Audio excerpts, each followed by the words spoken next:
So, good morning, good afternoon, good evening, colleagues. Thanks a lot joining us in this monthly webinar for the LGMA constituency hosted by ICLE in its capacity as LGMA focal point.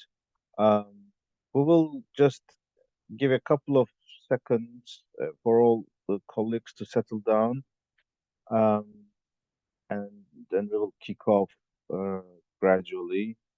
Um, so just bear with us.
So, welcome to the monthly webinar towards COP28 for local governments and municipal authorities constituency.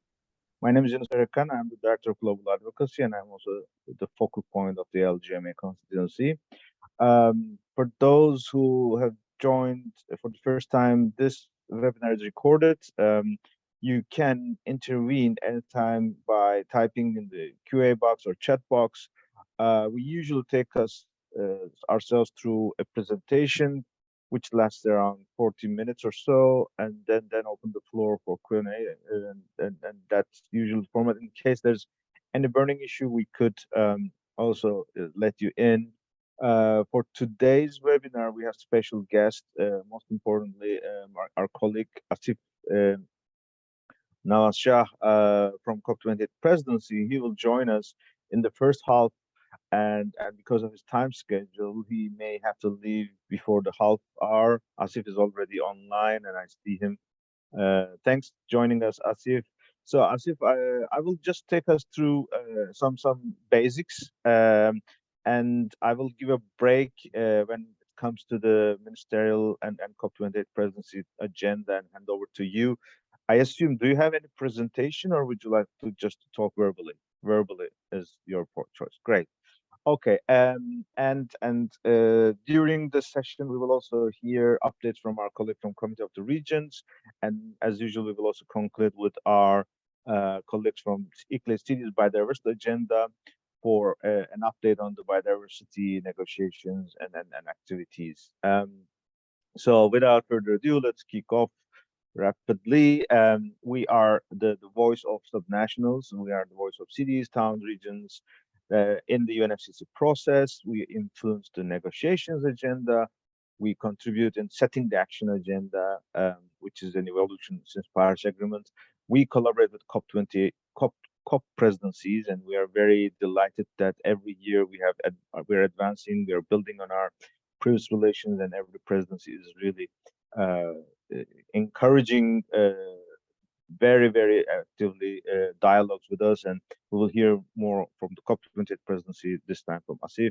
And of course, it's not just presidency, it's not just the secretariat, but it's also the other parties who are supporting the multi-level action under the Friends of Multi-Level Action, and we also work with them. You can see a very brief track record of our achievements. Basically, we are running this process since the beginning, but our major achievements were Paris Agreement, and then at the Glasgow Climate Pact, we also have the multi-level action on the agenda. So in fact, the time for multi-level action has come, and multi-level action delivers is our motto in the next couple of years.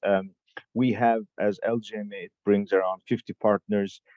We have monthly webinars like the one you have. You can watch the recording and the presentations. We have our monthly bulletin. You can subscribe the previous editions as well, and receive it in your email box. And for those who are following the process, we also have a WhatsApp group.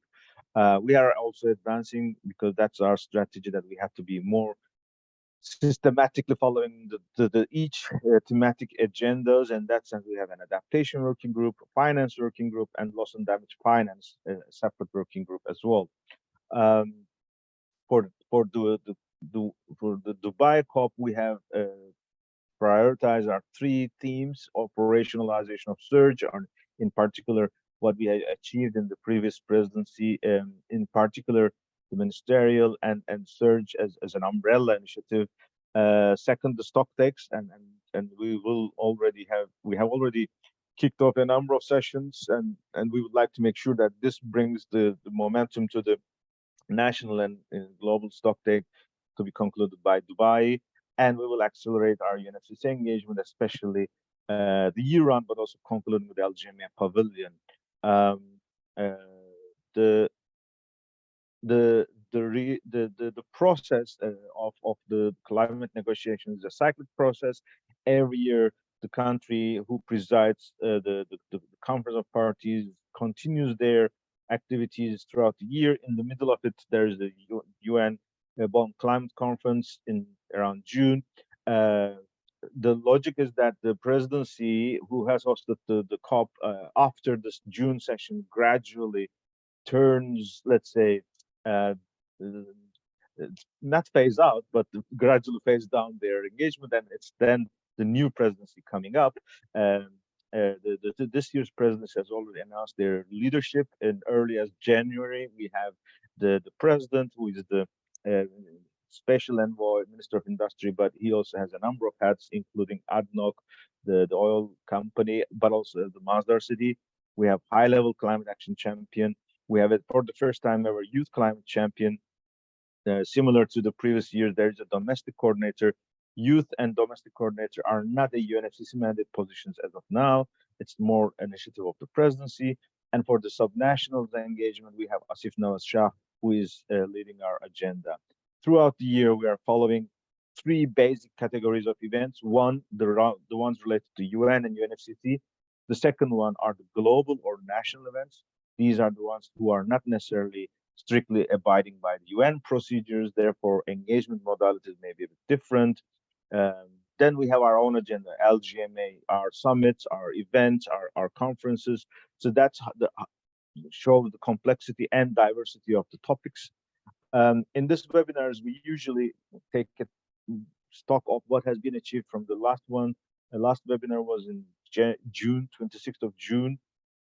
Um, uh, in that sense, in the last couple of weeks, it was relatively, of course, uh, uh, a silence, let's say, mode, because in the Northern Hemisphere, mostly there is a time for a break. By the way, I forgot to mention, but of course, every year, every webinar, we are facing interesting experiences since the beginning of the year, especially with the earthquakes. This year, or this webinar, we're also seeing the deadly heat strokes across the world, from northern and from even to the southern hemisphere. And we are experiencing so much damages across the world. So we share our condolences for all those who lost their lives.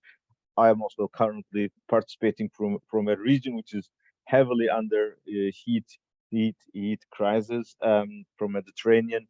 Um, that is impacting, of course, our work. So in the webinars today, let's see what we have achieved is that there was a high-level political forum.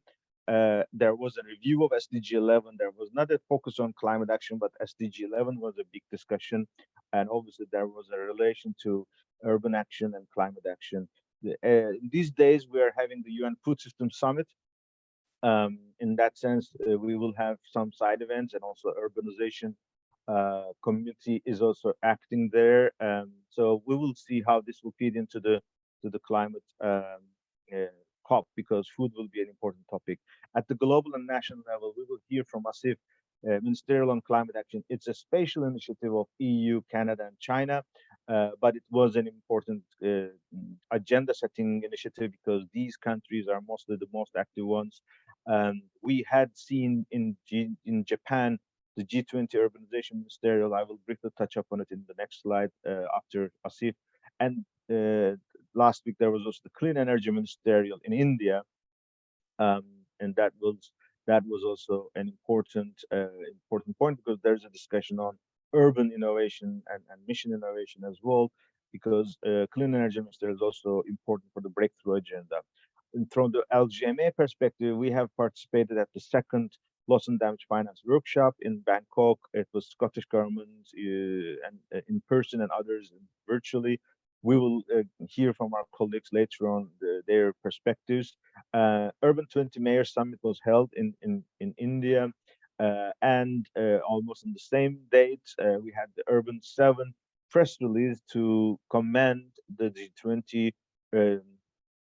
G7 urbanization ministerial. Actually, the section on the second category should be G7 urbanization ministerial. Sorry for that.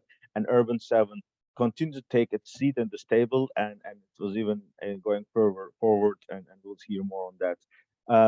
Without now spending too much time of Asif, I used on behalf of Asif the most important chart. That was the announcement that was included in the letter from the COP28 presidency to the parties, as well as to all the designated contact points.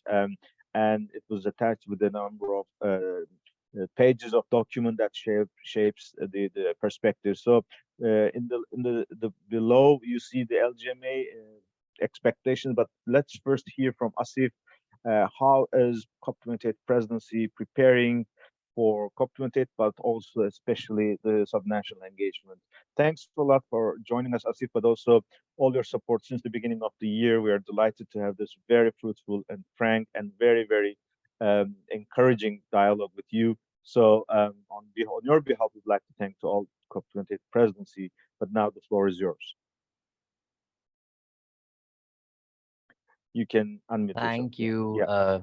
Thank you, Yunus. And good morning or afternoon, everyone, depending on where you are dialing in from.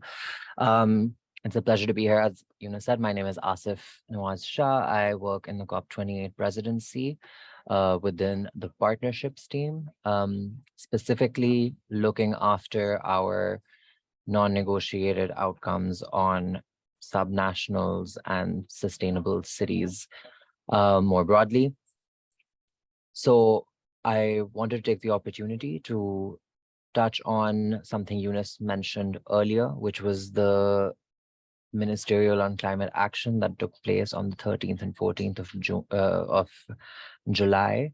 So a couple of weeks ago, where the COP28 president, His Excellency Sultan Al Jaber, unveiled the COP28 vision for action.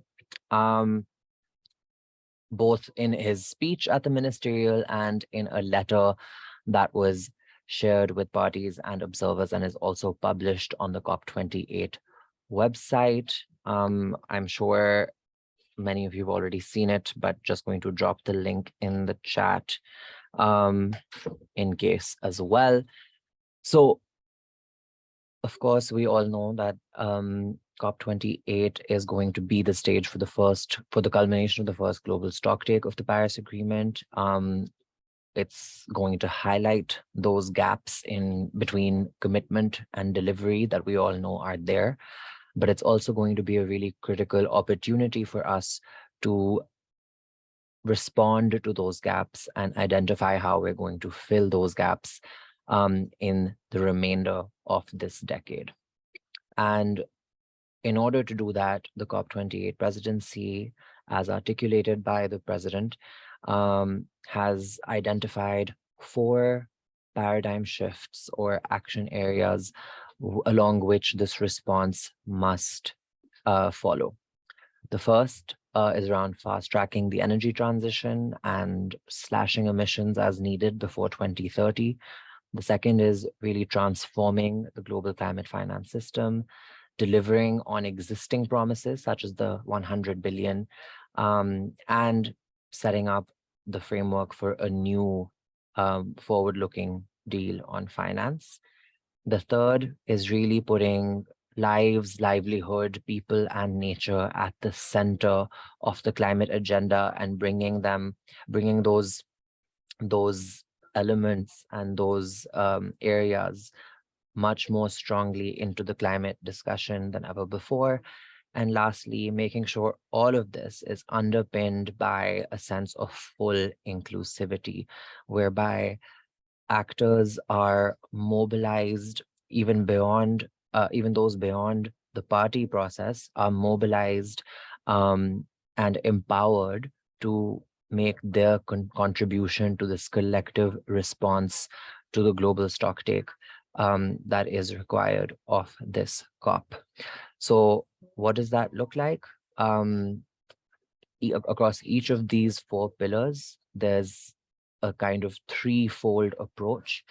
Obviously, the first is under the negotiated outcome, whereby there are several mandates that need to be fulfilled this year. I think specifically with around the global goal for adaptation, for example, the Just Transition Work Program, the loss and damage mechanism that was agreed upon at COP27 really needs to come to fruition this year. So the negotiations will be critical, but complementing the negotiations is a collection of real world actions that need to be advanced, mobilized, innovated in partnership with non-state actors and / non-party stakeholders. So that includes the private sector, it includes civil society, indigenous peoples, young people, subnational and cities and regions and broader subnational actors.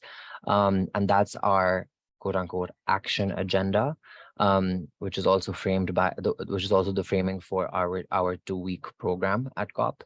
And then the final piece of this is this clear, articulated call to action to the world that is developed by this collective effort across the negotiations, across the non-negotiated pieces, but something that is really crystal clear and signals what is needed between now and 2030 to really stay on track, or not stay on track, but to get on track for really the first time in the last 7 years to achieve what the science demands by 2030. So under each of these pillars, the presidency has been really advocating strongly with parties and with non-party stakeholders to work collectively in a unified manner. Obviously, we recognize that the COP process is a party-driven process and ultimately relies on the consensus of the states who are party to the UNFCCC. But we also recognize the critical role played by, for example, the UNFCCC observer constituencies, of course, of which LGMA is one, in articulating and voicing the perspectives of those closest to the impacts of climate change and those with the greatest stake in the real economy who will be impacted by the decisions made within the COP process. And that's something that obviously features strongly in the fourth pillar of the COP28 vision, underpinning everything with full inclusivity. But as is suggested, it's something that cuts across all the previous 3 pillars as well, because you cannot have a fast-tracked just energy transition without taking into consideration the impacts on communities and societies and economies around the world. You can't purport to fix climate finance without taking into account the evolving needs of those who must be its beneficiaries. And you can't put people, lives, livelihoods, and nature at the heart of climate action if it's not being led by those who are its stewards and its guardians. And that's really something that is key to our approach to working with all of our non-party stakeholders, including the cities and regions community, is really listening to what the constituency is saying, but also how they're representing their own constituents on the ground, and understanding what really strong, ambitious outcomes for COP look like. The second piece of that is also really raising a call to action to all of our stakeholders. Now that the 2-week program for COP28 has been announced, and you will see that there's a dedicated day on December 6th for multi-level action, urbanization, and the built environment, to mobilize in the strongest possible manner, not only at COP28, but in the run-up to COP28. So between September through November, there will be a non-stop series of events, and we really count on the support and the mobilization of the LGMA constituency to make sure that this vision that we've put forward resonates and translates into concrete actions, commitments, and progress at COP28 in November and December this year. In terms of specifics, obviously, there's some things that we would like to flag. Number one, this year, things will be slightly different to previous years in that the green zone and the blue zone are going to be very, very close to each other. And so that distinction that often existed, that separation that often existed in previous COPs between what's happening in the blue zone and in the UNFCCC controlled space and what's happening in the green zone and the presidency controlled areas, that gulf will no longer be there. We're working very, very hard to ensure that programming in the green zone and programming in the blue zone are working in lockstep. They're complementary, they mirror each other as much as possible. And logistically, I don't think you will, I think it will come as a very pleasant surprise to see just how integrated the two zones will be. As you know, it's going to be held at Expo City, Dubai, which was a site that was purpose built for an event that took place in Dubai in 2021, Expo 2020. And as a result, it is a fully integrated, fit for purpose venue that will accommodate the traffic of COP and also enable easy flow between the green and the blue zone for those who have access to both zones. So in light of that, it's really critical that all the programming, I think we're planning not just for December 6th, but that the constituency will be planning for the whole 2 weeks, has a strong focus on bringing in not just the policy community, but also bringing in civil society, being engaging for the public as well, if it's going to be held in the green zone, for example. So that's one thing I wanted to flag. Under our partnership with, and I know Yunus and the LGMA constituency, you're already planning for the multi-level action pavilion as the sort of base camp, and that's great. But we would like also stronger nexuses and connections between the multi-level action agenda and other agendas that will be active at COP. So really looking at the intersection of the urban and nature piece, for example, or the urban and the food, agriculture, and water piece, and the other themes that we will be having throughout the 2 weeks. In terms of the World Climate Action Summit, under our partnership with Bloomberg Philanthropies, we have announced previously that there will be a global delegation of mayors at the World Climate Action Summit. Details of what that will look like, apologies if there's background noise, but details of what that would actually look like should be available closer to the date. We're still working out what that participation will entail.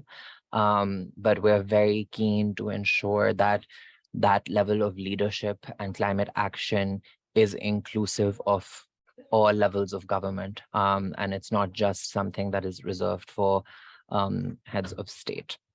We are also hoping to convene a summit for local leaders. This is not public information as yet. So watch this space and please await our communication to let you know when we will be in a position to announce this, because it would be great to have support and amplification.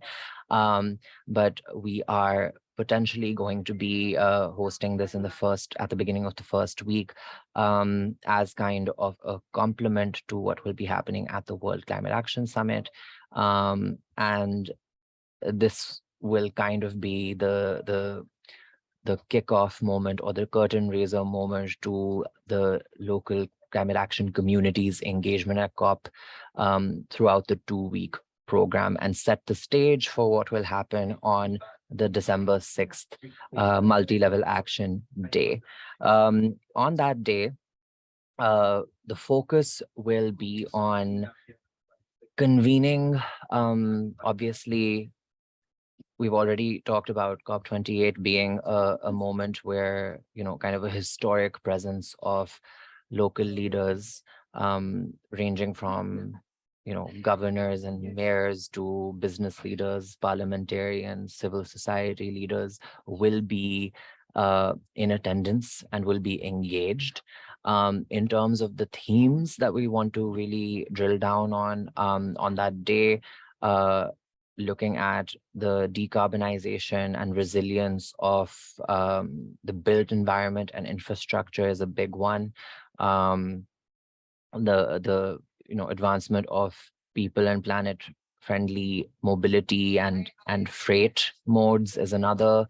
Circularity and sustainable waste systems is I think another one that is especially relevant, and we're hoping to both host and platform content around.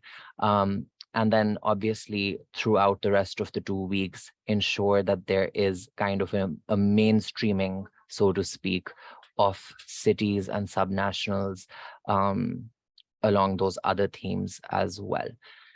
So in terms of the ministerial meeting, that's something that we're still also, again, not in a position to confirm, but we are in talks with our friends at UN Habitat and ICLEI and others about this, and what it might feature and how it might play out. We're hoping to have updates for you on this very soon.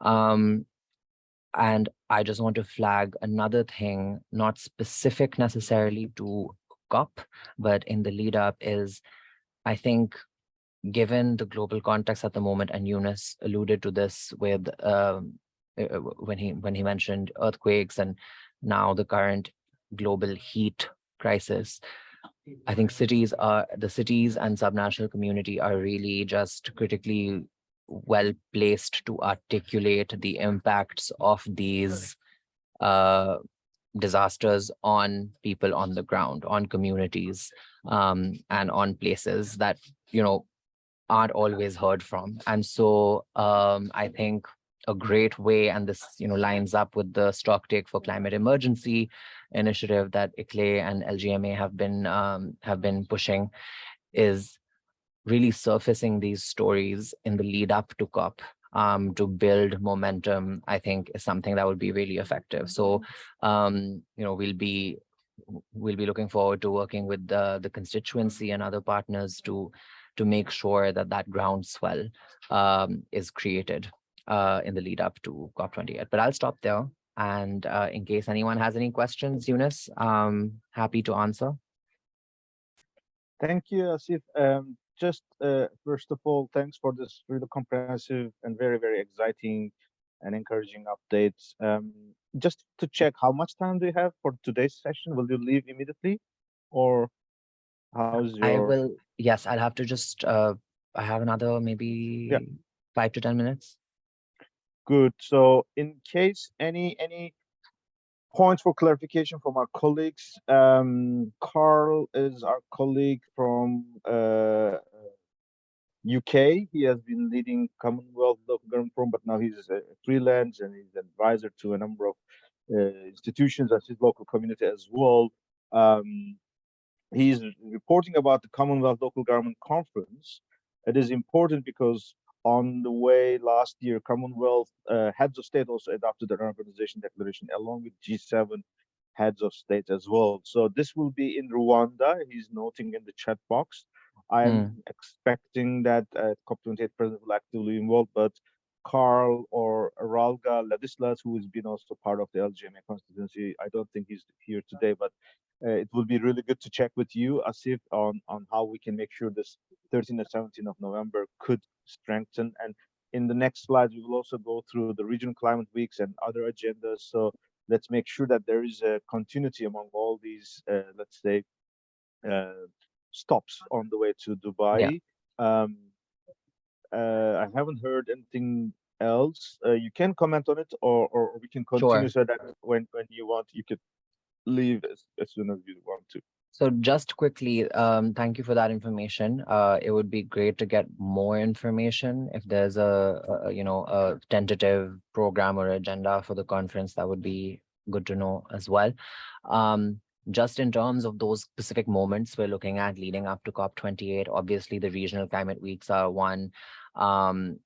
We're hoping to really use those regional moments as opportunities to strengthen dialogue between the local and regional level and the national level, but also between the local and regional level and the financial sector, to make sure that the projects that are ready or are in development at the subnational level are being developed in concert with investment ready principles.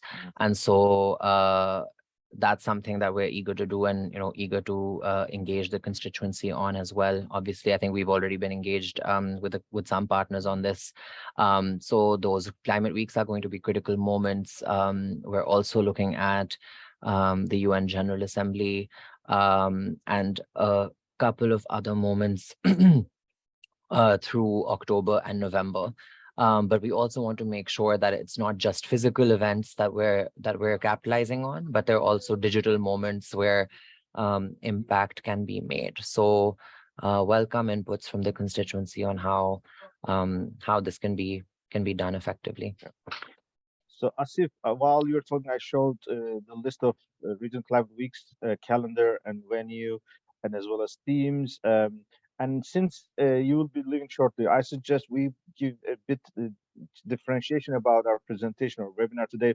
But I'd like to invite Teresa Garcia Perez from Committee of the Regions, because she's leading as an input to the COP28 LGMA top, let's say, proposals or positions, a process that kicked off earlier this week. This month, and the feedbacks are expected by 31st of July. I've shown her slide. Teresa, I don't know whether you have additional points. We have a link for this document. Maybe before Asif leaves, maybe you would like to briefly summarize from your perspective as well. Thank you, Yunus, and good morning, good afternoon, everybody. I have joined to provide some additional context and information regarding the emails you have received a few weeks ago, which included a link to a draft text on towards an LGMA position for COP28. So during COP27 last year and after the conference, we at the COR, together with Regions 4 and the Under 2 Coalition, we started considering the possibility of collaborating on joint LGMA messages for COP28. This came in response to a request by our local and subnational leaders within our networks who attended the conference last year, because they communicated to us that they would like to have unified messages with local and regional leaders from other parts of the world and other networks, because that would help them to better leverage the request and amplify our advocacy efforts towards COP28 and also in Dubai. In response to this request, we began drafting the text that you have seen. Otherwise, I will share the link again in the chat after my intervention. You will see that the text is divided into two sections. The first part contains top-line messages for our local and regional leaders to use in their activities after the summer and also during the conference. And the second part of the text translates these top-line messages into kind of UN language so that they are suitable for their inclusion into COP28 decision documents. In terms of timeline, as Yunus has said, we want to have the document ready by September when COP activities intensify. So we set the deadline for contributions by the 31st of this month, so next Monday. But of course, if you need more time, please let us know. After the deadline, we will incorporate all the comments into the draft and then circulate a clean version for endorsement. So we will add the logos of the networks within the LGMA supporting the text. Of course, as we move forward, we will keep a close eye on the progress in the partnership between COP28 presidency and Bloomberg Philanthropies so that we can ensure that the text is really up to date and well aligned with the other activities when we convene in Dubai. I will share the link again in the chat, and if you have questions, please happy to reply. Excellent. Thanks, Teresa. Going back to the original slide, so a couple of points to highlight here. First of all, it is really great because they received feedback from all stakeholders. The presidency has asked for inputs for their thematic days. We have provided inputs, and the final structure and the focus is really fulfilling almost all the expectations we had. The term multi-level action and urbanizations for the first time ever seen visibly into this planning. There is, let's say, this is the point that we're always making. Multi-level and urbanization are not the same thing. Multi-level is much more constituency-based. It's, let's be realistic, it's a political process. It is much more related to our constituencies, engagement, and recognition, whereas urbanization, it's a bit different than just multi-level action. Urbanization is a much more technical and sectoral process. It is, especially in the global south, not in the hands of always in the local governments. It has to be planned with the national planning agencies, urbanization. So there's a lot more to talk about urbanization beyond the LGMA. That's, I believe, why it's so exciting, because it's also related to the initiatives that came up at COP27, the urban community, the UN Habitat Assembly.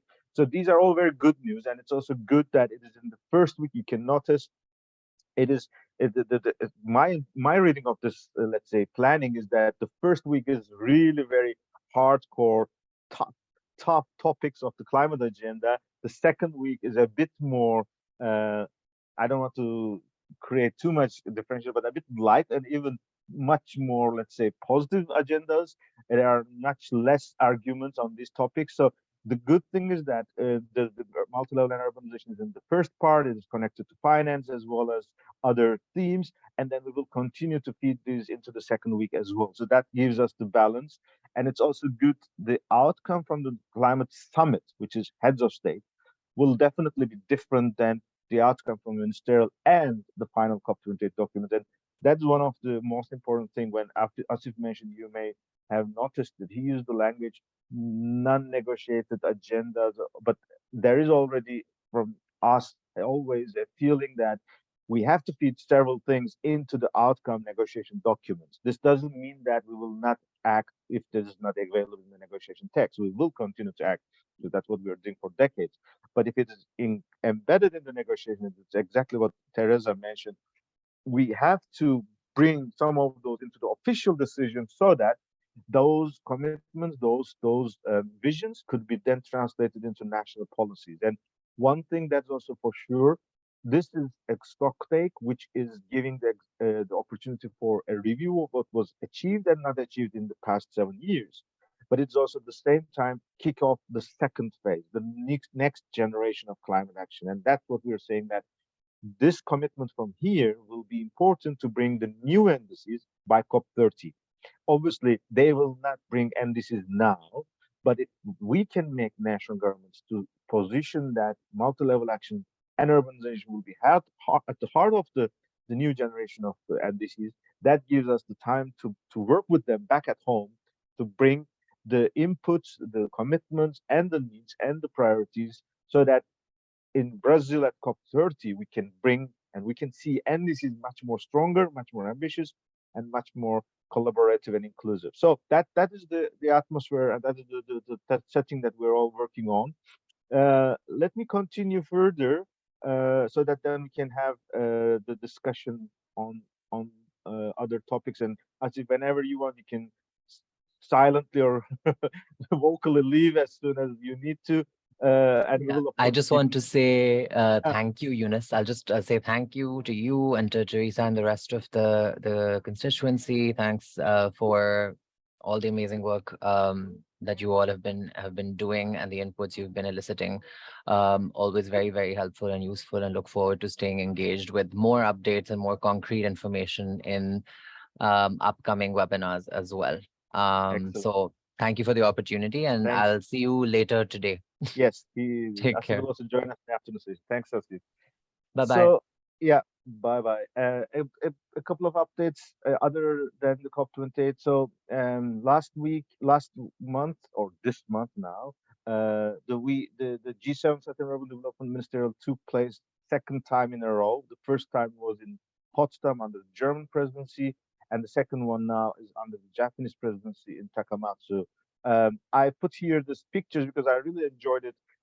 This notion of having a seat at the table cannot be better presented than these pictures, that they are part of the debate, they are and as equal partners in the deliberations. Obviously the final decisions are in the hands of ministers, but the urbanization ministerial, or however you call it, there are some different abbreviations as well, but it is really showing the true spirit of multi-level action and collaborative action that also comes up after the UN Habitat Assembly, which was in June, which adopted for the first time ever a climate as well as a nature resolutions.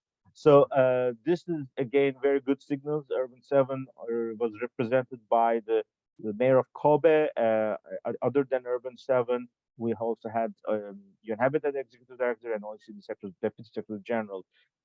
What is next? The G7 agenda is still advancing, and this year is particularly very exciting because in April, during the G7 Environment Ministers, G7 Environment Climate Ministers, they adopted a resolution that they will convene a G7 roundtable on some national climate action with Urban 7. This is now officially announced at end of September. It will be after the New York Climate Week or the Climate High-Level Climate Ambition Summit. But it is an opportunity that will feed into COP28. So our colleagues in the JDCMA, which is the chair of the Urban 7 this year, ICLE Japan, Global Parliament of Mayors and ICLE, and together with the National Association of G7 countries under the Urban 7, we'll get back more updates on that. But we believe this will be a very exciting, innovative model. A couple of points on the stock take. Again, we are encouraging that in order to make the Dubai stock take meaningful, we have to have local and subnational stock takes at the capitals, at the city halls. We have to turn every city hall into a mini COP. We have to focus on our own homework, which is our local and regional commitment. What is our relevance to national action under the NDCs, and how do we address just transition? We have our leaders already announcing their commitments. Mayor Sefiani has already hosted at the Met COP, but leaders like Susan Aitken, who has been championing the climate justice, she's also very encouraging, and she is already working with her team that Glasgow will also convene a stock take. Other lists are populating, so we encourage all our partners to reach to their members and to encourage them to take their stock take sessions. One important thing, for the first time ever, other than the local governments, there is a regional stock take. It's the European stock take scheduled in October, end of October. This is important because officially stock takes are not required to be hosted at the national level. it was a result of our advocacy that it is open to local, national, international level. So that it is good that if, for example, all European stock takes could convene before the European stock takes at the end of October, then we can much easily advocate that the European stock take also receives input from the European cities and regions stock takes as well. So that this is again showing how LGMA is playing a pioneering role, setting the stage, and that providing inputs. A couple of points. In the next couple of days, there will be more updates from the Marrakesh partnership. Now it's very clear we have Race to Resilience, Race to Zero. The Human Settlements Task Force under the Sharm el-Sheikh Adaptation Agenda is also created in June. We are now trying to understand what is going on the breakthrough agendas. There is a confusion. There is a certain group of stakeholders under the Global ABC, which ICLE is also part of. They are pushing for a buildings breakthrough through the French government, especially, and others. There is also another discussion about built environment breakthrough. We have to understand this. But more importantly, this UNFCCC is coming up with a new terminology called solutions pathway. This for us is not very clear. In the middle of it, we have thematic action pathway. We would like to make sure there is a consolidation of all these efforts because it's becoming really more confusing than ever. We have to make sure that all feeds into the NDCs rather than creating our own initiatives with nobody cares and nobody participates. One option we would like to discuss, we were originally thinking about an urbanization breakthrough, but if it is not happening, we may consider to push for an urbanization pathway under the solutions pathway. That could be one option we can all discuss with. Regional climate weeks. This is the list of calendar. It starts in Africa. It goes to where is that? Middle East and North Africa, then Asia, Latin America, and Asia Pacific. Each of them are with their own constituency. So a lot of our stakeholders in the region have already started to build into the themes, and we will make sure there is appropriate synergy with all what we will be achieving. Climate Ambition Summit this year is particularly focusing on transparency and accountability, in particular the commitments by stakeholders, but also national governments. There is a separate process led by UN Secretary General's office, and very likely we will invite them in the next LGMA webinar so that they can brief us. There is already some reports coming up, and we will make sure that there is this voices of local NGOs are appropriately addressed. We have touched this. Just one final point. In the next couple of hours, or by the latest tomorrow, you will hear the election of the IPCC positions will be announced, finalized, and we are still hopeful that Deborah Roberts, a member of LGMA community, obviously nominated by his country, South Africa, but she's also almost a nomination from LGMA because she has been a legendary participant of this space, and we wish her the best of luck along with other candidates, because whoever is elected, we will make sure local NGOs are interacting with the incoming chairs, co-chairs, and other leaders of the IPCC process as well. Maybe I stop here. I know Ingrid has a number of agendas from IPCC, sorry, from the biodiversity negotiations. Ingrid, the floor is yours. You're still muted, or I cannot hear you. Can you hear? Yeah, now it's good. Okay. So if you can just allow me to share screen. Sure. Okay, let me just get this up. Hang on.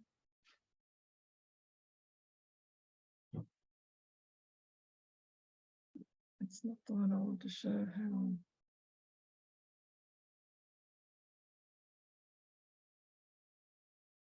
Can you see the screen? All good. Maybe you can start sharing. Perfect. Yeah. Great. Okay. So it'll just be very quick. I think in one of the previous LGMA webinars, I reported on the Convention on Migratory Species, the CMS COP28, which is going to be held in October in Samarkand in Uzbekistan. There was an announcement late last week, early this week, to indicate that it has been postponed, and they are considering a new date for February next year. The details will still be communicated. It also means that all of the submission documents and things that need to come in and be published, and deadlines for side events, etc., those dates will also be delayed, and we're still waiting for more information. ICLEI is going to have a side event there. We've already been in discussions with the CMS Secretariat on that, and we're going to be certainly talking around the positioning of the LGMA contributions in that convention. Up till now, it hasn't really been a topic of interest. They're very interested, and I just want to invite anybody who's interested in finding out more or plans on attending this, please to get in touch with my colleague Ivana. That is her email. And then some interesting news. A few years ago in 2019, a group of CEOs and several international organizations coordinated by WWF got together. They had the leaders pledge. There was something like about 100 heads of state that committed to this pledge. ICLEI was one of the first international organizations that endorsed it, and they are now starting with a new, what they call the New Nature Positive Initiative. They've set up a core group and invited ICLEI to represent the LGMA on this core group. And essentially, it's focused on the nature positive goal. For those of you that are not familiar with that goal, it's basically about, halting and reversing biodiversity loss against the 2020 baseline by 2030, so that we will have more nature by 2030 and be on a path for full recovery by 2050. And this lines up directly with the goals and the targets of the Global Biodiversity Framework. The focus of this group, and it's just recently been inaugurated, are on preserving the integrity of the nature positive goal, broadening consensus around the terminology, providing guidance to all the actors that are involved, and advocating for the achievement of the nature positive mission. Another important thing just to mention quickly, I have talked about this in earlier LGMA webinars. You will remember the resolution on nature-based solutions for supporting sustainable development, which was adopted earlier this year by UNEA. And they've been holding a series of regional consultations during the last month and this month.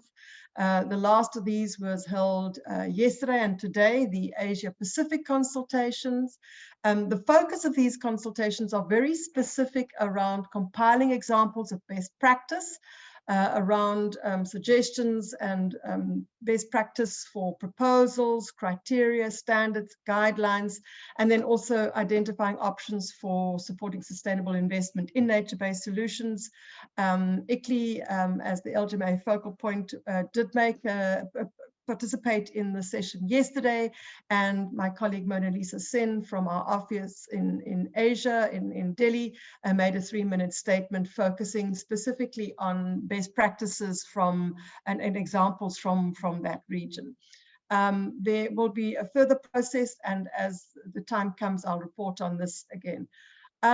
The water advocacy, there are several important forthcoming events. The first one coming up is World Water Week, from 20 to 24 August. And the theme is around seeds of change, solutions for a water-wise world. ICLEI CBC has received a few requests, and we are currently considering these, and I will report on this in the next LGMA. Then, of course, there's the Africa Sanitation Conference, which is taking place in November in Swakopmund, and organized by the South African Ministers' Council on Water. And then lastly, next year already plans are beginning to develop for the 10th World Water Forum, which will be held in Bali from the 18th to 24th of May. And ICLEI has submitted expressions of interest for 5 of 6 of the working groups. And then just lastly, as part of our initiative to maintain the momentum from COP15 and mobilize the LGMA towards COP16, we are running a series of webinars that are focusing on agreement to action. Our next webinar is taking place on, well, it took place on July the 20th, which was last week. This is the lineup of speakers. We had some really great inputs from our speakers. We are in the process of capturing the submissions and the PowerPoints and the recordings, and we will put that on our YouTube channel. And then the next webinar, we're going to focus on the very important topic around finance. That is planned for September, if I have it correctly, sorry. And we will then be basically reporting on that in the next session. So anybody who's interested, it is on our website. I'll put it in the chat box. Thank you to everybody. Thanks, Ingrid, and congratulations. As we all discussed, and you have heard from Asif, there's a strong agenda on food and nature, and we have to make sure there is appropriate synergies, especially what we have achieved in the biodiversity space. I know with Razan and Al-Mubarak, we are trying to establish these linkages, but I think we have to intensify these along with these lines as well, what you have reported. And that's why what you are making progress is extremely valuable. I see one input in the chat box. Is it again? Yeah, Carl, I guess. No. Yeah, Carl, Canterbury. Biodiversity emergency declaration along with climate emergency declaration. That's great. Yes, and I really would like to, we would like to encourage all those who declare climate emergency or biodiversity emergency, they should have a stock take. That's exactly the spirit of accountability. I mean, there are a lot of discussions. Let's remember, council decisions are legislative work that gives guidance or that imposes mandates to the administration, which are the executive bodies.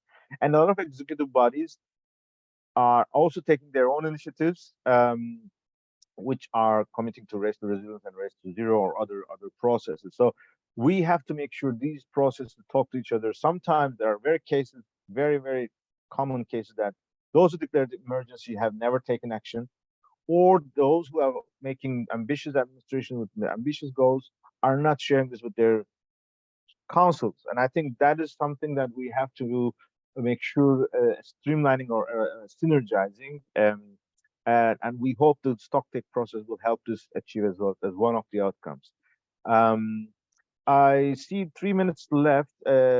Other than those who spoke, anyone who wants to, Joanna, I see Teresa shared the link to the panelists only. Can you forward it to also everyone, this link that she shared, so that other colleagues also see this link for this draft position? Yes, thanks a lot. Teresa made herself, and both of them is done. Great. Never hurting to have it twice.